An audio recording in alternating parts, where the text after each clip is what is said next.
नमस्कार, आप देख रहे हैं गुड न्यूज टुडे। आपके साथ मैं हूं नवजोत रंधावा। शाम के 4 बज चुके हैं। वक्त है हमारे खास कार्यक्रम ये हुई ना बात का। व्रत उपवास सनातन परंपरा की वो धरोहर है जो कि हम भारतीयों को विरासत में मिली है और पूरे साल अलग अलग मौकों पर, तीज त्योहारों के मौके पर हम व्रत रखते हैं। अपने इन्हीं संस्कारों का पालन करते हुए नवरात्र में पूरे 9 दिन लोग व्रत रहकर शक्ति की उपासना करते हैं और मन की साधना करते हैं। आज से चैत्र नवरात्र की शुरुआत हो गई है।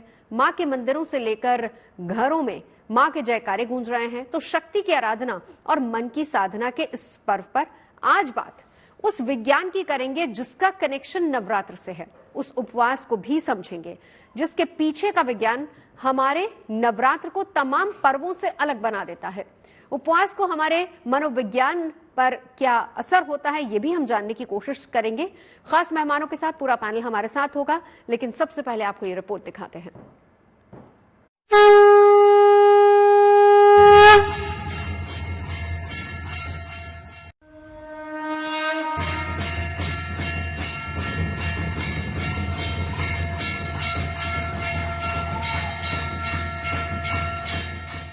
मंदिरों में लगी ये लंबी लंबी कतारें बता रही हैं कि इस उत्साह की जड़ें हमारे भीतर कितनी गहरी है।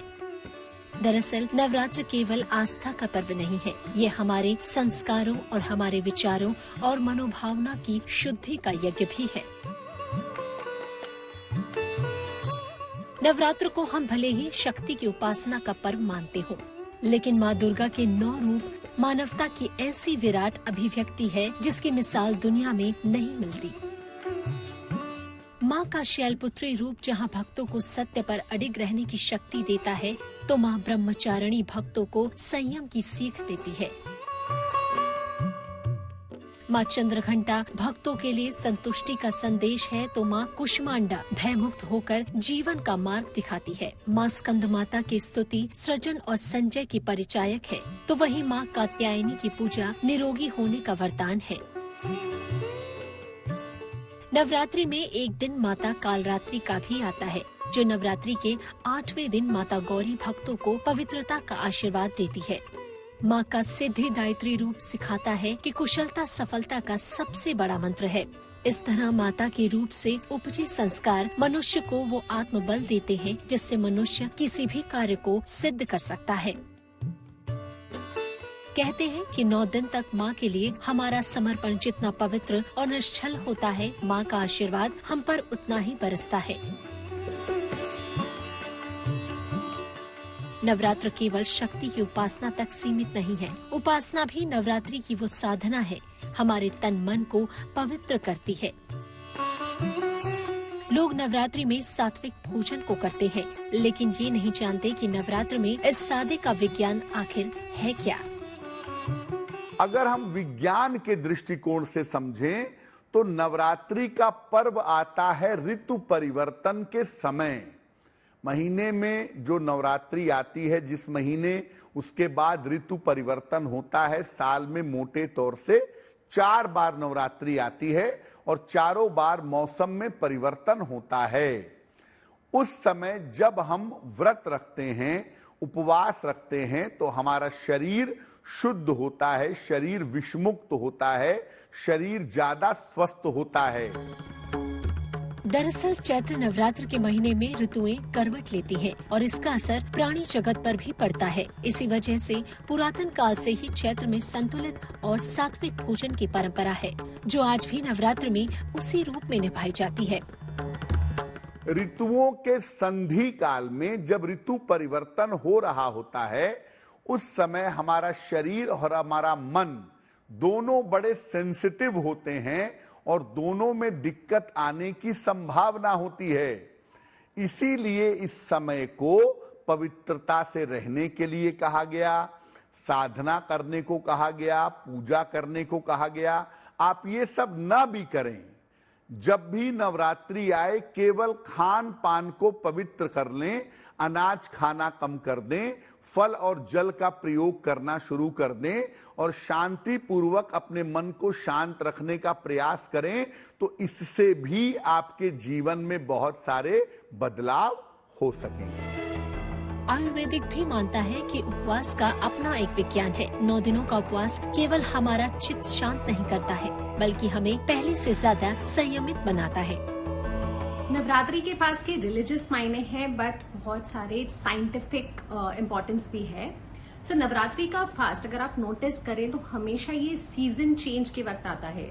सो जब सीजन चेंज होता है तो बॉडी में भी चेंजेस होते हैं, हमारे डाइजेस्टिव पावर में चेंजेस होते हैं, कैसे डाइजेशन हो रहा है बॉडी में, वो सारा कुछ चेंज होता है। इसीलिए हम एक डिटॉक्स करते हैं, हम एक फास्ट करते हैं, ताकि हमारी बॉडी प्रिपेयर हो नेक्स्ट सीजन के लिए। तो हमारी बॉडी में तब हम हैवी फूड्स कम करते हैं, हम लाइट फूड्स खाते हैं, हम फ्रूट्स खाते हैं, हम खाने में गैप देते हैं, हम प्रॉपर्ली डिनर करके उसके बाद नेक्स्ट डे ब्रेकफास्ट तक हम अच्छे से गैप दे रहे हैं, ताकि बॉडी रिजुवनेट हो जाए, बॉडी खुद पे वर्क कर पाए। नवरात्र में मंदिर मंदिर आस्था का जन समुद्र उमड़ा हुआ है। लोग भक्ति भाव से झूम रहे हैं। शक्ति की उपासना का पर्व पूरे देश में धूमधाम से मनाया जा रहा है। लेकिन उत्साह के इस आनंद के बीच ये भी समझना जरूरी है कि हमारे त्योहार आखिर हमसे कहना क्या चाहते हैं। नवरात्रि के वो कौन सी मूल बातें हैं जो उल्लास के शोर में पीछे छूट रही हैं, और त्योहारों का वो कौन सा संस्कार है जिसे हम अपनी आदतों से खोते जा रहे हैं। नवरात्र हमें उसी व्यवहार और संस्कार से मिलवाता है। Bureau report, good news today. तो चलिए, तमाम खास मेहमान हमारे साथ जुड़ चुके हैं। परिचय करा देती हूँ। डॉक्टर गीतिका चोपड़ा डाइटिशियन हमारे साथ हैं, विदुषी जया भारती स्पिरिचुअल लीडर हैं हमारे साथ मानसी गुलाटी जी मौजूद हैं, योगा एक्सपर्ट, और साथ ही साथ डॉक्टर डीके गुप्ता हमारे साथ सीएमडी फेलिक्स हेल्थ केयर से हमारे साथ जुड़ चुके हैं। डॉक्टर साहब, शुरुआत आप ही से करना चाहूंगी।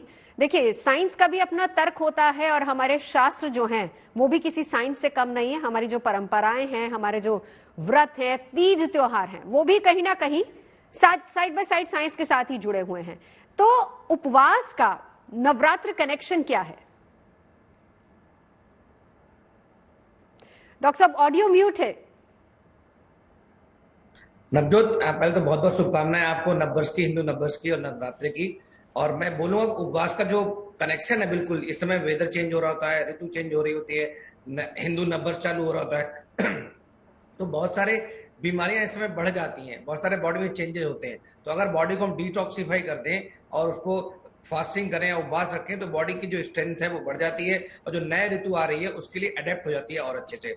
जैसे बात करते हैं कि अगर उपवास रखते हैं तो आपकी जो इम्यूनिटी है वो बूस्टअप हो जाती है। तो कहीं ना कहीं वेदर चेंज होता है तो वायरल इन्फेक्शन बढ़ जाते हैं, तो वायरल से इम्यूनिटी मिलती है, बैक्टीरियल इन्फेक्शन से इम्यूनिटी मिलती है, फंगल इन्फेक्शन होते हैं, तो बहुत सारे ऐसे इन्फेक्शन होते हैं जिनसे इम्यूनिटी मिलती है आपको। दूसरी बात है, इससे मेंटल हेल्थ आपकी अच्छी हो जाती है, मतलब कि आप मेंटल हेल्थ में जो लॉन्गेविटी है, मतलब एज आपकी एजिंग इंप्रूव हो जाती है, आप लंबा जीते हैं। दूसरा जो है एल्जीमर्स और डिमेंशिया जैसी जो न्यूरोजेनरेटिव डिसऑर्डर्स हैं, जो मतलब ब्रेन को, मेंटल हेल्थ को करते हैं, कम करते हैं, उसको ठीक करता है। उसके अलावा जो हार्ट हेल्थ है, हार्ट हेल्थ में खास करके जो आपका हृदय है उसका ब्लड प्रेशर कंट्रोल हो जाता है, ट्राइग्लिसराइड लेवल है या जो कोलेस्ट्रॉल लेवल है उसका कम हो जाता है। बॉडी का जो weight loss, specially inch loss, fat burn होता है, तो बॉडी के लिए बहुत इंपॉर्टेंट है। लिवर और किडनी का डिटॉक्सिफिकेशन होता है, गट का डिटॉक्सिफिकेशन होता है, मतलब ये सारे अंग दोबारा रिजुवनेट हो जाते हैं, दोबारा अच्छी प्रक्रिया में काम करने लगते हैं। इसके अलावा बहुत सारे जो हमारे इंसुलिन सेंसिटिविटी है जो सेलुलर लेवल पे, वो इंप्रूव हो जाती है। मतलब बहुत सारे जो प्री डायबिटिक लोग हैं उनके लिए बहुत फायदे की बात है कि अगर वो फास्टिंग रखते हैं तो उनकी डायबिटीज नहीं होगी, और जो डायबिटिक लोग हैं हो सकता है उनकी इंसुलिन रिक्वायरमेंट कम हो जाए या दवाइयां कम हो जाए। इसके अलावा बहुत सारे अदर बेनिफिट्स हैं। अगर हम बात करते हैं स्पिरिचुअल हेल्थ की, क्योंकि ये स्पिरिचुअली रिलेटेड है, तो हमारे जो स्पिरिचुअल हेल्थ की वजह से जो हमारा मेंटल लेवल है, जो स्ट्रेंथ है वो बढ़ जाती है, फोकस बढ़ जाता है, एंजाइटी कम हो जाती है, स्ट्रेस कम हो जाता है, कंसंट्रेशन इंप्रूव हो जाती है, या आपका जो परफॉर्मेंस है आपके काम में वो इंप्रूव हो जाती है। आपका फैमिली के अंदर बॉन्डिंग इंप्रूव हो जाती है, हम सब लोग फास्ट रखते हैं, सब लोग साथ में व्रत तोड़ते हैं या सब लोग साथ में खाना खाते हैं, तो कहीं ना कहीं आपकी जो फैमिली बॉन्डिंग है, सोशल जो हेल्थ है वो इंप्रूव होती है। और इसके अलावा जो और फायदे अगर इसकी बात करें, जी लौटती हूँ डॉक्टर साहब आपके पास। आपने बहुत सारे फायदे इसके गिनवाए हैं, जिसमें वेट लॉस से लेकर आपने कहा कि एंजाइटी कम होती है और हम बॉडी एक तरीके से डिटॉक्स हो जाती है। इसका साथ ही साथ हमारे नर्वस सिस्टम से भी कहीं ना कहीं लेना देना है। ऋतुएं बदलती हैं और इसीलिए हम देखें तो शास्त्र भी यही कह रहे हैं और साइंस भी यही कह रही है कि फास्टिंग जो है वो कहीं ना कहीं हमारी सेहत पर पॉजिटिव असर डालती है। हमारे साथ तमाम दूसरे खास मेहमान भी मौजूद है। अब सवाल यहाँ पर यह भी है कि जब हम मानसिक शांति की बात करते हैं, विदुषी जया जी आपको इंक्लूड करना चाहूंगी, मानसिक शांति उपवास के दौरान कैसे मिल जाती है? क्योंकि एक कहावत ये भी है कि भूखे भजन न होए गोपाला, मतलब आप बहुत देर तक अगर कुछ नहीं खा रहे हैं तो कहीं ना कहीं कैसे आप, इसका मन से क्या कनेक्शन है, ये बताइए पहले। आपने हम लोग बहुत समय से दो शब्दों का प्रयोग कर रहे हैं, एक व्रत की बात कर रहे हैं, उपवास की बात कर रहे हैं, तो हम दोनों चीजों का एक शाब्दिक अर्थ समझ लेते हैं। व्रत का मतलब होता है संकल्प लेना, टू रिजॉल्व, और उपवास का मतलब होता है, उप का मतलब होता है निकट, और वास मतलब क्लोज, और वास का मतलब होता है रहना, निकट रहना। तो हम देखें कि हम लोग, अगर हम एक बार व्रत और उपवास और भक्ति को भी हटा दें, तो आज की डेट में बहुत तरीके से how to harness your mental strength, आप अपनी मेंटल स्ट्रेंथ कैसे बढ़ा सकते हैं, आपकी विल पावर कितनी है, आपका कन्विक्शन कितना है, इन सारी चीजों के ऊपर बहुत सारी बात होती है। तो एक जो ह्यूमन लाइफ है, ह्यूमन लाइफ में बहुत सारे ट्रेट्स होते हैं, यही ट्रेट होता है आपकी विल पावर का। अब जहां तक रही कि मैं यहाँ पे आइंस्टाइन की एक बात लाऊंगी, उन्होंने कहा था कि the particle the field is the source of particle is not the source of the particle। तो हम लोग जो ह्यूमन बॉडी है वो सिर्फ मैटर नहीं है, वो सिर्फ पार्टिकल नहीं है, वो एनर्जी और वेवलेंथ भी है। तो ये वो पॉइंट होता है जिस समय आप जब उपवास संकल्प लेते हैं कि हम उस कॉन्शियसनेस जो आपका हायर सेल्फ है, जहां पर आप प्योर एनर्जी हैं, जहां पर आप लेस मैटर हो जाते हैं, हायर एनर्जी हो जाते हैं, और आप उस एनर्जी स्टेट में ज्यादा समय बिताना चाहते हैं, तो उपवास के समय में क्या होता है कि आप बहुत सारी जो डेली एक्टिविटीज हैं उससे आप अवकाश भी लेते हैं, आप उनसे हटते हैं। जैसे आप अगर भोजन नहीं कर रहे हैं तो यानी कि आप बना भी नहीं रहे हैं, यानी कि आपका टाइम सेव हो रहा है, खाने का टाइम सेव हो रहा है। और जब आपकी बॉडी डिटॉक्स में जाती है तो बहुत ज्यादा आप साइलेंट भी आपकी ब्रेन होती है, तो उस समय जब आप कम खाते हैं मेटाबॉलिक रेट लेकिन जया जी ऐसा होता नहीं। अब आपने कहा कि आप बना भी नहीं रहे, ये शायद थ्योरी नहीं कहीं ना कहीं सेट होगी। अब देखिए घर में अगर मान लीजिए फर्ज कीजिए कम से कम अगर 4 लोग हैं, 2 उपवास पे हैं 2 नहीं है, तो दूसरे 2 लोगों का तो बनाना ही पड़ेगा, आपकी इन्वॉल्वमेंट तो उसमें होगी। आज की लाइफस्टाइल में हम लोगों ने चूज किया कि आप रखें या ना रखें, लेकिन जब व्रत किया जाता है, उपवास किया जाता है, तो बहुत सारी चीजों से आप अवकाश लेकर के उपवास करते हैं, यानी आप अपनी हायर कॉन्शियसनेस के संग बैठते हैं। जैसे कहा जाता है कि जब आप व्रत उपवास कर रहे हैं तो मेडिटेट कीजिए, आप अपनी जो आपकी एनर्जी सेल्फ है उसके साथ रहिए। और ये जो हम बात कर रहे हैं कि ये सीजन का कस्प है, अभी आप देखिए कि नववर्ष हुआ है और एक पार्ट ऑफ लैंड के अंदर मंगल ग्रह भी आए हैं, ये इस मंगल ग्रह को प्रधान बताया जा रहा है। तो ग्रहों प्लैनेटरी पोजीशन चेंज होती है, उसका डायरेक्ट इफेक्ट आपकी बॉडी पर होता है।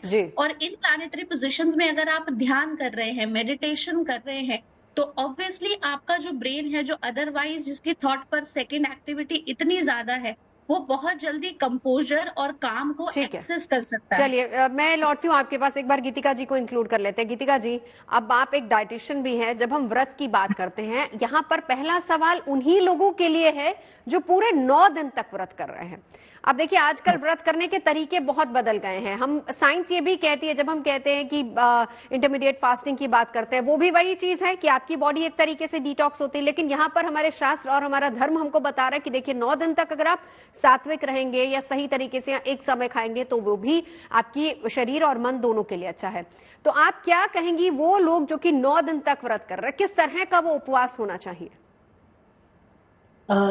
नवजोत, जो लोग अभी 9 दिन का व्रत रख रहे हैं, ये लोग सात्विक खाना खाएंगे, अल्कलाइन फूड खाएंगे, और बेस्ट पार्ट ये होगा कि हम इसमें हैवी और प्रोसेस्ड फूड्स नहीं खाएं। हम इसके अंदर gluten free foods, gluten free, क्योंकि आजकल क्या हो रहा है, हमारा जो पेट है वो बहुत ज्यादा इन्फ्लेम हो जाता है। आपने सुना होगा एसिडिटी हो रही है, कॉन्स्टिपेशन हो रही है, बहुत ज्यादा डाइजेशन के इश्यूज आ रहे हैं, क्योंकि लोग ये रियलाइज ही नहीं करते हैं कि कितने लोगों को व्हीट से इनटॉलरेंस है।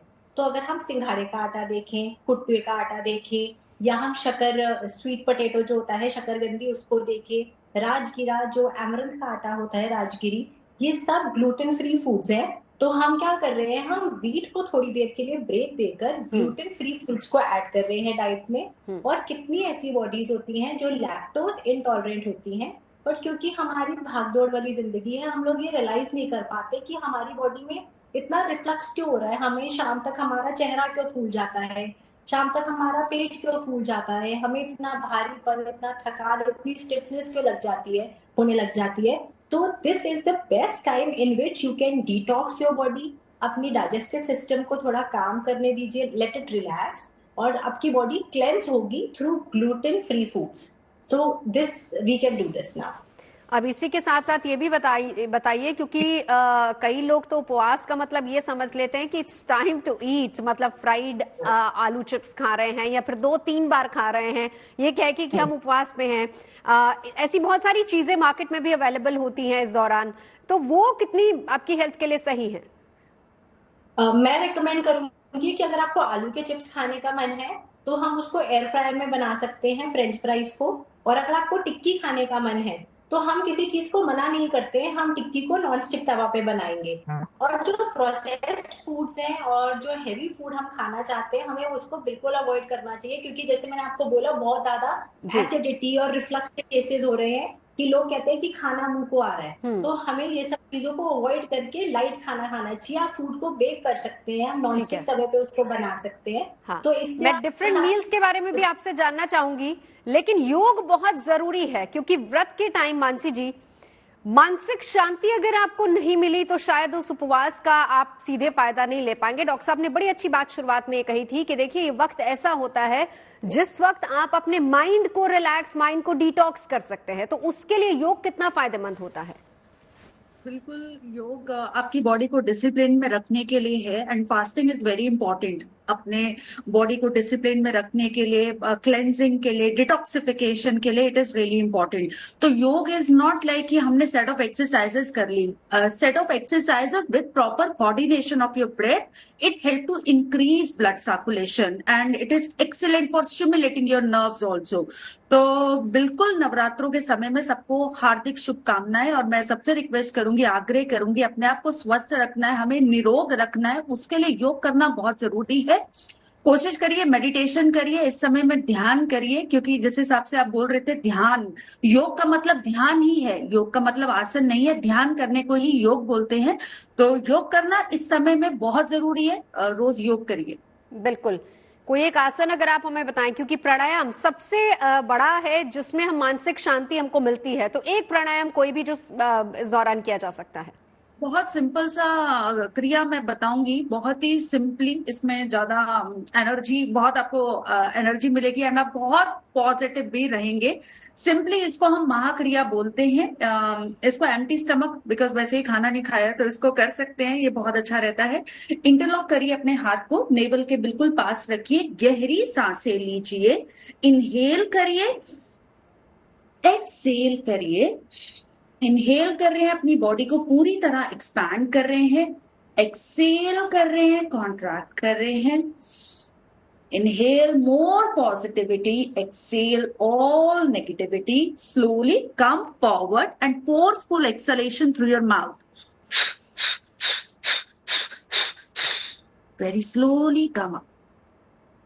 ये सुपर डिटॉक्सिफिकेशन क्रिया है, आपकी बॉडी को पूरी तरह डिटॉक्स रखेगी। वैसे ही फास्टिंग कर रहे हैं, डिटॉक्स कर रहे हैं, साथ में इस क्रिया को जरूर करिए, पूरी तरह बॉडी हमारी डिटॉक्स हो जाएगी। एंड एक चीज मैं और बोलना चाहूंगी कि बहुत कहते हैं लोग फास्टिंग करते हैं, कुछ लोग तो सिर्फ खाने के लिए ही जीते हैं, तो फास्टिंग करना उनके लिए बहुत मुश्किल होता है। तो जो लोग फास्टिंग कर रहे हैं वो डेट्स ले सकते हैं, डेट्स बहुत अच्छा रहेगा। एंड आप उसको सोक करके भी ले सकते हैं, सोक करके 2 डेट्स को अगर आप सोक करके वो पानी भी पिएंगे, उससे भी आप सुपर एनर्जेटिक रहेंगे एंड और स्वस्थ रहेंगे, निरोग रहेंगे। ठीक है डॉक्टर साहब, मैं वापस आपके पास आना चाहूंगी। आपने सीरीज ऑफ इश्यूज जो हमारी हेल्थ रिलेटेड इश्यूज होते हैं उसमें आपने बताया कि फास्टिंग कैसे हेल्प करता है। इंटरमीडिएट फास्टिंग का जिक्र अक्सर कहा जाता है कि आप लंबे समय तक अगर खाना नहीं खाते हैं, लेकिन फास्टिंग के लिए भी ये कहा जाता है जो हेल्दी है सिर्फ वही फास्टिंग कर सकते हैं। क्या ये बिल्कुल सही है, या फिर अगर किसी को कोई इशू है वो भी फास्टिंग कर सकता है? बिल्कुल नवजोत, बड़ा अच्छा सवाल है आपका कि किसको फास्टिंग नहीं करनी चाहिए। तो जो प्रेग्नेंट महिलाएं, गर्भवती महिलाएं, छोटे बच्चे हैं, ब्रेस्ट फीडिंग मदर्स हैं, इनको फास्टिंग बिल्कुल नहीं करनी चाहिए, बिकॉज इनके लिए फास्टिंग अलाउड नहीं है। जो मेडिकल साइंस से हमारा कहता है इन लोगों को लंबी फास्टिंग नहीं रखनी चाहिए, बिकॉज से जो इनसाइड जो गर्भाशय में फीटस जो जन्म लेने वाला है उसकी हेल्थ में प्रतिकूल प्रभाव पड़ सकता है। या जो ब्रेस्ट फीडिंग मदर्स हैं तो उनकी कैलोरीज, उनको बहुत सारी 600 कैलोरी एक्स्ट्रा लेनी होती है बल्कि ब्रेस्ट फीडिंग के टाइम में, तो बच्चों को जो स्तनपान कराती हैं तो उनको बिल्कुल फास्टिंग नहीं करनी चाहिए। इसके अलावा जो ऐसे लोग जिनको कोई कोमॉर्बिडिटीज है, जैसे अनकंट्रोल्ड डायबिटीज मेलाइटिस है, उसमें हाइपोग्लाइसेमिया के चांसेस रहते हैं, तो उनको नहीं करना चाहिए। किसी को सीवियर सीओपीडी अस्थमा है या हाइपरटेंसिव है या हार्ट फेलियर के पेशेंट्स हैं, सीकेडी मतलब क्रॉनिक किडनी डिजीज के पेशेंट्स हैं, लिवर डिजीज के पेशेंट्स हैं, किसी को ट्रांसप्लांट हुआ है, कोई बहुत मल्टीपल दवाइयों पे चल रहे हैं जिन पे हमें फास्टिंग की आवश्यकता नहीं है, तो ये दवाई कुछ खाना खाने के बाद खाती है, तो उनको नहीं होना चाहिए। जो छोटे बच्चे हैं, स्पेशली टीनेजर्स हैं या 5 साल से कम है, उनको बिल्कुल फास्टिंग नहीं करनी चाहिए। तो कुछ ऐसे लोग होते हैं जिनको हम फास्टिंग को अवॉइड करते हैं, ऐसे लोगों को अवॉइड फास्टिंग नहीं करनी चाहिए। कुछ लोग ऐसे भी होते हैं जिनको फास्टिंग करना मतलब वैसे भी रख नहीं पाते, खाना लॉन्ग टर्म फास्टिंग नहीं कर पाते, बिकॉज उनके जो हेल्थ इशू हैं या जो हैबिट्स हैं वो उनको अलाउ नहीं करती हैं, तो उनको भी जबरदस्ती फास्टिंग नहीं करनी चाहिए। और क्या रखें ध्यान, अगर आप फास्टिंग करते हैं तो फास्टिंग जब तोड़ते हैं तो एकदम बिंज ईटिंग नहीं करनी, धीरे धीरे सूप से, हल्का खाना से फास्टिंग तोड़नी चाहिए। फास्टिंग के बीच में ये बहुत अच्छी बात आपने बताई कि जब फास्टिंग, हाँ, जब आपका व्रत पूरा हो जाए तो हल्के खाने के साथ आप उसको लीजिए। और मानसी जी ने बड़ी अच्छी बात यहाँ पर कही थी कि आप डेट्स ले सकते हैं, सोक करके रखें, एटलीस्ट आप शुरुआत उससे कर सकते हैं। स्वीटनेस भी है और थोड़ा थोड़ा एनर्जी आपको मिलेगी, वहीं से शुरुआत कर सकते हैं। शुरुआत हुई है, नवरात्र की शुरुआत हुई है और नवरात्र के दौरान लोग उपवास करते हैं, व्रत रखते हैं, लेकिन इसका सीधा सीधा जो कनेक्शन है वो हमारे शरीर और मन से है और उसी पर चर्चा हम कर रहे हैं। विदुषी जी, कहा यह भी जाता है कि जब आप उपवास कर रहे हैं, न सिर्फ आप अन्न को त्यागें या कम खाना खाएं, संतुलित खाएं, बल्कि इसके साथ साथ अगर आप मन को शांत करना चाहते हैं तो उसके लिए शांत रहना, मौन रहना भी जरूरी है। मौन का नवरात्र से और मौन का उपवास से क्या कनेक्शन है? अब देखें कि हम लोग जो आउटर मटेरियल वर्ल्ड से कनेक्ट होते हैं तो हम अपनी इंद्रियों से होते हैं, जो हम देखते हैं, जो हम बोलते हैं, जो हम टच करते हैं, जो हम टेस्ट करते हैं और जो हम सुनते हैं। तो सबसे ज्यादा जो एक व्यक्ति मन के बाद अगर कोई चीज कोई इंद्री जो बहुत ज्यादा एक्टिव होती है वो होता है हमारा बोलना, जो हम मुंह से बोलते हैं। और अगर अभी हमारे संग योगाचार्य जी भी हैं, वो मेरी बात को सेकंड जरूर करेंगी कि हमारे ही योग पद्धति में एक चीज आती है प्रत्याहार। तो प्रत्याहार यानी कि आप जो अपने अंदर ले रहे हैं और कैसे विचार आप प्रोसेस कर रहे हैं उसमें संयम रखना। आप अपनी, जिसे मैंने अभी थॉट पर सेकंड कहा था या ब्रेन वेवलेंथ कहा था, तो जब हम बहुत ज्यादा बोलते हैं तो हमारी ब्रेन की वेवलेंथ हाई बीटा और बीटा में जाती है। और जब अगर आपकी ब्रेन वेवलेंथ हाई बीटा में है, बहुत ज्यादा एक्टिव है, तो आप आराम क्लियर नहीं सोच पाएंगे, आपके अंदर आपको ब्रेन को स्ट्रेस ज्यादा होगा।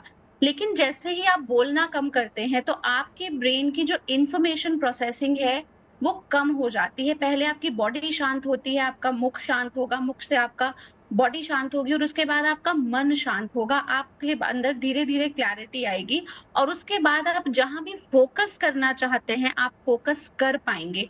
तो मौन जो है वो अपनी इंद्रियों को संयम करने का एक पहले चरणों में से एक है। बिल्कुल। क्या ऐसा भी हो सकता है, जैसे मान लीजिए अगर कोई खाना नहीं छोड़ सकता, कोई उपवास नहीं कर पा रहा, लेकिन वो इन 9 दिनों में मौन रह के या फिर किसी एक पहर मौन रह के भी मानसिक शांति उसको मिल सकती है? बिल्कुल। देखिए, जितने देर हम ध्यान करते हैं, we are disconnected with the 3D। जो हमारी मटेरियल वर्ल्ड है वो 3 डायमेंशनल वर्ल्ड है। जितनी देर आप ध्यान करते हैं उतनी देर आप मौन है, उतनी देर आप एकांत क्षेत्र में है तो आप सुन नहीं रहे हैं। और आप धीरे धीरे अपनी ब्रेन की प्रैक्टिस करते हैं कि उसके अंदर जो फायरिंग होती है थॉट्स की बार बार, उसको वहां से रिकॉल करके आप बाहर लाते हैं। तो जो बार बार ये, और जैसे हम मंत्र उच्चारण करने की बात कही जाती है, दुर्गा सप्तशती की का पाठ करने के लिए कहा जाता है, तो ये कुछ ऐसी जो मंत्र है वो प्रिमोर्डियल वाइब्रेशंस होते हैं कि आप वहां फोकस करें। पहले आप मंत्र पे फोकस करेंगे, उसके बाद आप एक, जिसे हम कहते हैं the present moment, the generous present moment, आप वहां पे फोकस कर सकते हैं। तो जो ध्यान है या योग है, ये सारी चीजें उस मौन की तरफ ही ले जाती है। मौन सिर्फ मुंह बंद करना नहीं होता है, मौन वो होता है जहां आपके माइंड और ब्रेन में भी जो थॉट प्रोसेसिंग है वो हाई बीटा से बिल्कुल। धीरे धीरे अल्फा तक चली जाए, हाँ। ताकि आपको क्लैरिटी मिल सके। आप हर वक्त जो एक सर्किट चलता रहता है, बम्बार्ड होता रहता है ब्रेन के अंदर थॉट्स, और जो और ये आपकी तो एनर्जी मुझे लग रहा है ये आज के वक्त के लिए भागती दौड़ती जिंदगी में बहुत ज्यादा जरूरी है। इसी को मैं योगाचार्य मानसी हमारे साथ हैं, उनसे मैं समझूंगी, लेकिन उससे पहले डॉक्टर गीतिका आपके पास आते हुए, अभी तक हमने उन 9 दिन तक जो लोग उपवास कर रहे हैं हमने उनकी बात की। बहुत सारे ऐसे लोग होते हैं जो सिर्फ एक इलायची के साथ उपवास करते हैं, बहुत सारे ऐसे लोग होते हैं जो एक टाइम खाना खाते हैं, लेकिन वो लोग भी हैं जो फर्स्ट एंड लास्ट बस 2 ही उनको उपवास व्रत रखने हैं। आपकी आवाज नहीं आ मैं सवाल रिपीट कर देती हूँ। नवजोत, आपकी आवाज क्लियर नहीं है। गीतिका जी अब आ रही मेरी हाँ जी। आवाज? हाँ जी, आ रही है। गीतिका जी मैं ये कह रही थी, अभी तक हमने चर्चा उन लोगों के बारे में की जो 9 दिन तक उपवास रखते हैं, लेकिन अब हम बात करेंगे कि उन लोगों की जो सिर्फ 2 ही दिन उपवास रखते हैं, चाहे पहले 2 हो या फिर फर्स्ट एंड लास्ट हो। ऐसा मान्यता है कि हम पहला और आखिरी नवरात्र रखेंगे। उनके लिए आप क्या कहेंगी? किस तरह का उपवास वो होना चाहिए और कितना उसका हमारी बॉडी पर असर होता है, पॉजिटिव या नेगेटिव? नवजोत, आपकी वॉइस की क्लैरिटी नहीं आ रही है। मैं गीतिका जी मैं लौटती हूँ आपके पास वापस। जरा मानसी जी से एक सवाल ले लेते हैं। ये सवाल गीतिका जी मैं आपसे बाद में लूंगी। अब मानसी जी, जब हम मन की शांति की बात करते हैं और योग इसमें बहुत बड़ी भूमिका निभाता है, स्पेशली हम जब प्राणायाम की बात करते हैं। जी बिल्कुल बिल्कुल, आपका बॉडी ही टेम्पल है, हमें अपनी बॉडी की पूरी तरह वर्शिप करनी चाहिए। एंड योगासन करिए, प्राणायामा करिए। मैं एक ब्रीथिंग एक्सरसाइज जरूर आपके दर्शकों को बताऊंगी, ये भी आपकी बॉडी को पूरी तरह डिटॉक्स करता है। अभी जैसे आसन की बात कर रहे हैं, तो कुछ लोग आसन नहीं कर सकते, वो ब्रीथिंग एक्सरसाइजेस कर सकते हैं। Your mind and body is connected with your breath. Breathing help you to expand your age, it is excellent, it allow more oxygen, it increase your lung capacity also. तो एक simple सा breathing exercise मैं जरूर कराना चाहूंगी आपके दर्शकों को। सिंपली आपका जो ईयर लॉब है इसको हम प्रेस करेंगे थंब से, और हम का उच्चारण करेंगे। टेक अ डीप इनहेल, हम,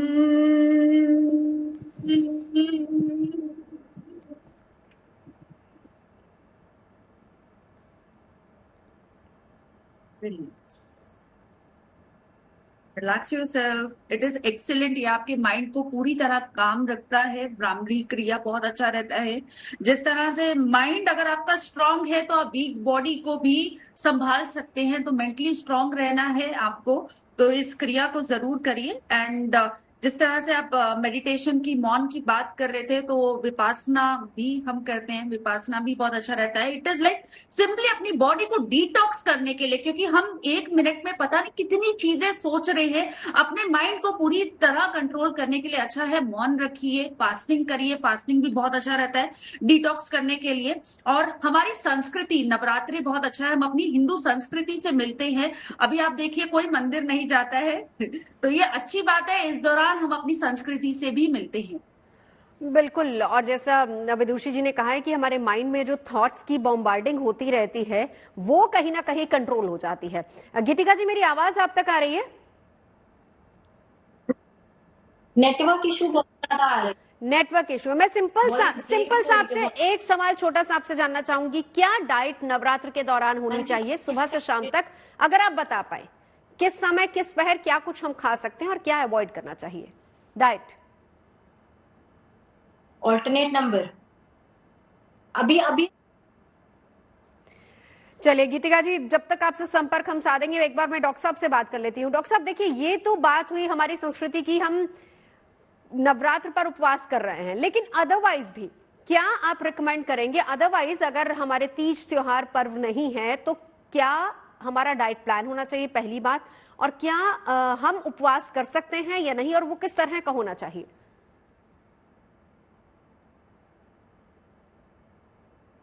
लोगों के, जो हिंदू के, लेकिन जो नॉर्मली बात करें तो भी हम सबको, जो बहुत सारे उधर के स्पेशलिस्ट हैं, चाहे गैस्ट्रोएंटरोलॉजिस्ट हैं या फिजिशियन हैं, सब लोग, हम लोग यही रिकमेंड करते हैं कि अगर आप हफ्ते में, सप्ताह में एक बार उपवास रखते हैं तो बॉडी आपकी डिटॉक्सिफाई रहती है, आप हेल्दी रहते हैं, फैट नहीं बढ़ता है, आपका ट्राइग्लिसराइड लेवल नहीं बढ़ते हैं, कोलेस्ट्रॉल नहीं बढ़ता, हार्ट की हेल्थ अच्छी रहती है, डायबिटिक नहीं होते हैं, वेट मेंटेन रहता है, आपकी जो एनर्जी है वो अच्छी रहती है, मेंटल हेल्थ स्ट्रांग रहती है, आपका जो किडनी, लिवर और जो दूसरे ऑर्गन है उनकी हेल्थ स्ट्रांग रहती है, जो उदर संबंधी समस्याएं होती हैं, अपचन है या गैस्ट्राइटिस है या कॉन्स्टिपेशन है, इन समस्याओं का समाधान हो जाता है और मेंटली आप स्ट्रांग रहते हैं, स्पिरिचुअली स्ट्रांग रहते हैं और जो आपके विल पावर है, फोकस है, कंसंट्रेशन है, ये बढ़ जाती है, एंजाइटी, डिप्रेशन और इस तरह के जो मेंटल इश्यूज हैं वो कम हो जाते हैं, आपकी ओवरऑल परफॉर्मेंस है जो चाहे वो पर्सनल लाइफ में हो या प्रोफेशनल लाइफ में हो वो इंप्रूव हो जाती है। तो ये सब चीजें अगर हम करते हैं तो इससे हमारी बॉडी में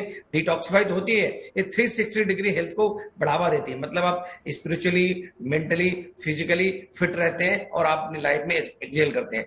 दूसरी बात जो मैं एक इंपॉर्टेंट बात बताऊंगा, जो आपने कहा कि डाइट क्या रखनी चाहिए, डाइट स्मॉल और फ्रीक्वेंट मील लेने चाहिए हम लोगों को बहुत तला हुआ खाना, बहुत ज्यादा जंक फूड नहीं खाने चाहिए, बहुत कैलोरी डेंस फूड नहीं खाने चाहिए, जैसे बहुत शुगर हो या बहुत ऐसी व्हाइट शुगर को अवॉइड करना चाहिए। इसके अलावा पानी खूब सारा पिए, तरल पदार्थों का सेवन खूब सारा करें, बिकॉज गर्मी का मौसम है, इसमें डिहाइड्रेशन ज्यादा होता है। अपनी हेल्थ को मॉनिटर करें, अगर आपको सिम्टम्स आ रहे हैं, वीकनेस हो रही है, कमजोरी हो रही है, घबराहट हो रही है, चक्कर आ रहे हैं या आप डायबिटिक हैं तो फिर आप अवॉइड करें। अगर ऐसे सिम्टम्स आ रहे हैं तुरंत अपने डॉक्टर को दिखाएं। बिल्कुल। ऐसे फ्रूट्स डॉक्टर खाएं। इसी के साथ एक सवाल साथ ही साथ आपसे और जानना चाहती हूँ, क्योंकि जब ऋतुएं बदलती हैं, ठीक है, हम कह रहे हैं कि हमारे शास्त्रों के हिसाब से, हमारी जो संस्कृति है उस हिसाब से हम उपवास करते हैं, नवरात्र का उपवास करते हैं, लेकिन ऋतुएं जब बदलती है उसका कहीं ना कहीं असर हमारे मन पर भी होता है।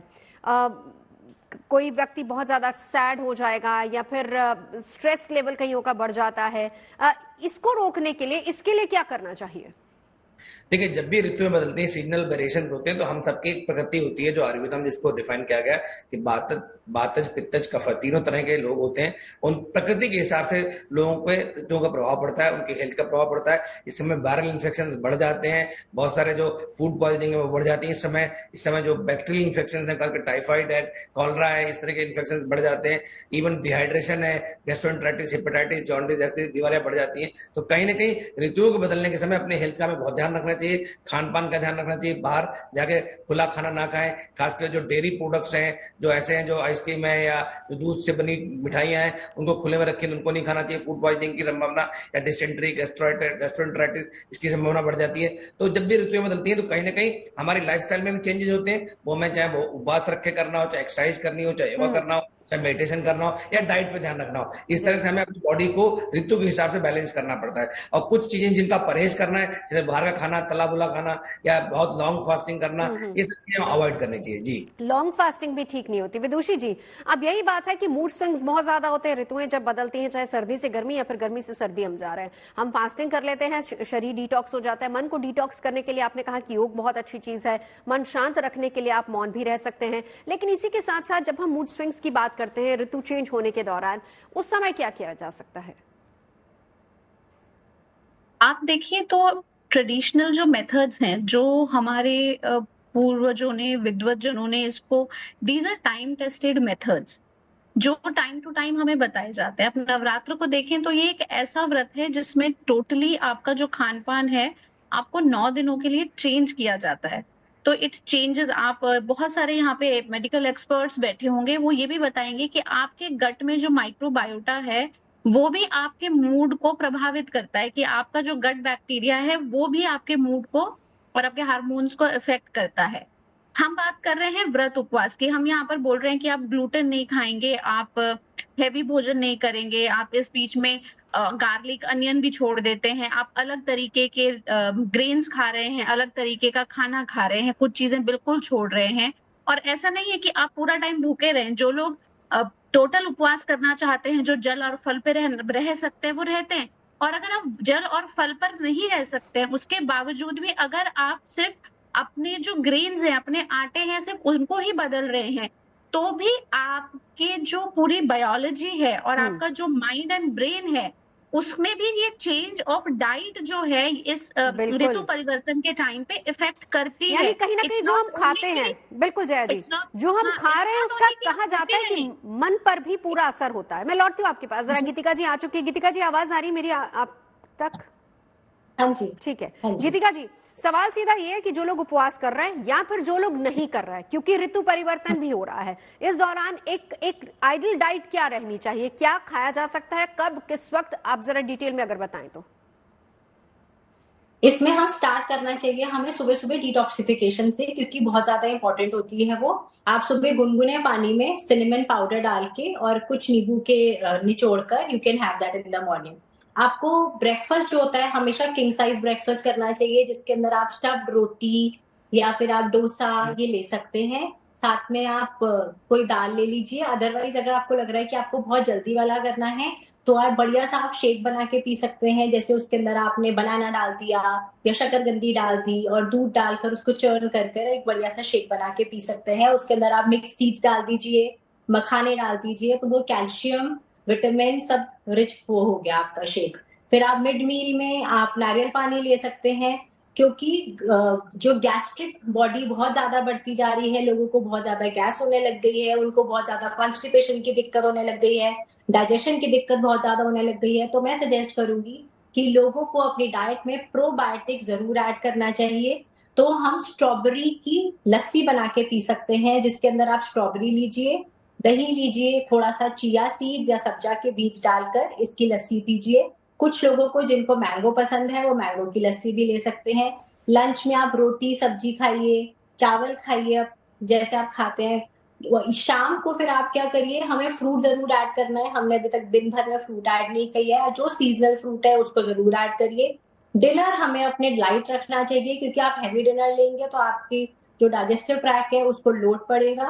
तो आप डिनर को हल्का करके उसके बाद जो आपका आफ्टर बेड टाइम होता है, बेड टाइम पे आप अजवाइन जो होता है उसका काढ़ा बना के अजवाइन का जो चाय है वो जरूर लीजिए। वो आपको डाइजेशन में भी बहुत हेल्प करेगा। पूरे दिन में अगर आपने कुछ भारी खाया है उसका भी हाजमा अच्छा करेगा। अजवाइन की तासीर कहते हैं गर्म होती है, और चेंज ऑफ सीजन में अब क्योंकि गर्मियों की तरफ हम बढ़ रहे हैं, तो क्या ये रिकमेंड आप करेंगे?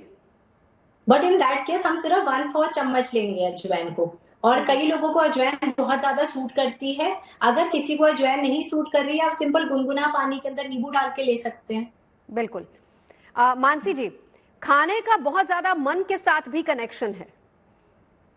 बिल्कुल, you are what you eat, absolutely, exactly. इस तरह से बात कर रहे थे।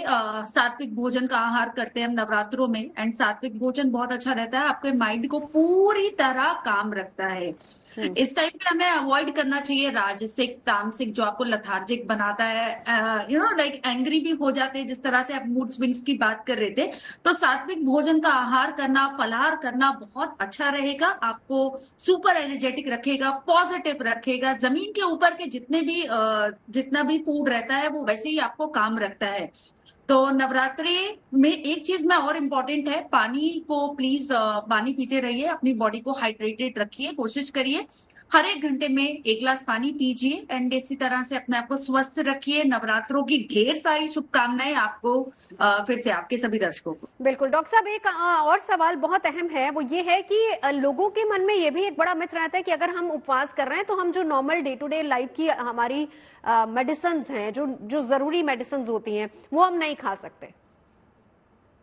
नहीं, मैंने जैसा आपको बताया नवजोत कि जिसको भी दवाइयां चल रही हैं, मेडिकेशन चल रही है, उनमें कोई ऐसी क्रिटिकल मेडिसिन है, डायबिटिक की है, इंसुलिन है, या हार्ट के लिए है, या ब्लड प्रेशर की दवाइयां हैं, या थायराइड की हैं, वो रेगुलर दवाइयां लेनी है। और ऐसे लोग जिनको डॉक्टर अलाउ नहीं कर रहा है, उनको व्रत भी नहीं करना चाहिए, फास्टिंग भी नहीं करनी चाहिए। और आप फास्टिंग कर रहे हैं तो अपने मॉनिटर करें वाइटल्स को, मतलब अपना हार्ट रेट है, रेस्पिरेटरी रेट है, टेम्परेचर है, सैचुरेशन है, SpO2 है। तो इनको कोई सिम्टम्स तो नहीं आ रहे हैं जिसमें वीकनेस हो रही है, कमजोरी हो रही है, घबराहट हो रही है, पसीना आ रहा है, बहुत ज्यादा जी मिचला रहा है, वॉमिटिंग जैसा लग रहा है, या उल्टी हो रही है, या कमजोरी लग रही है, या कोई बहुत चक्कर आ रहे हैं, तो इस तरह के सिम्टम्स आ रहे हैं तो हो सकता है कोई हाइपोग्लाइसीमिया के सिम्टम्स हो सकते हैं, स्पेशली डायबिटिक लोगों में या हार्ट पेशेंट्स में। इनको बिल्कुल ध्यान रखना चाहिए। मैं फिर बोलूंगा, अपनी दवाइयां आपको रेगुलर लेनी है। कोई एम्प्टी स्टमक दवाइयां हैं, उनको एम्प्टी स्टमक लेना है, जैसे थायराइड है, या आपको खाने से पहले कुछ दवाइयां डायबिटीज की लेनी होती है, डायबिटीज की दवाइयां भी लेनी है। कोई डोज, इंसुलिन की डोज हो सकता है मॉडिफाई करनी पड़े, वो अपने डॉक्टर से संपर्क करके तभी आप मॉडिफाई करें। तो चलिए, आप तमाम खास मेहमान हमारे साथ जुड़े। आज से नववर्ष और नवरात्र की भी शुरुआत हुई, उपवास आप सभी लोग कर रहे हैं, लेकिन इसका कनेक्शन कैसे हमारे शरीर और मन के साथ है, आज हमने इसी को समझने की कोशिश की है।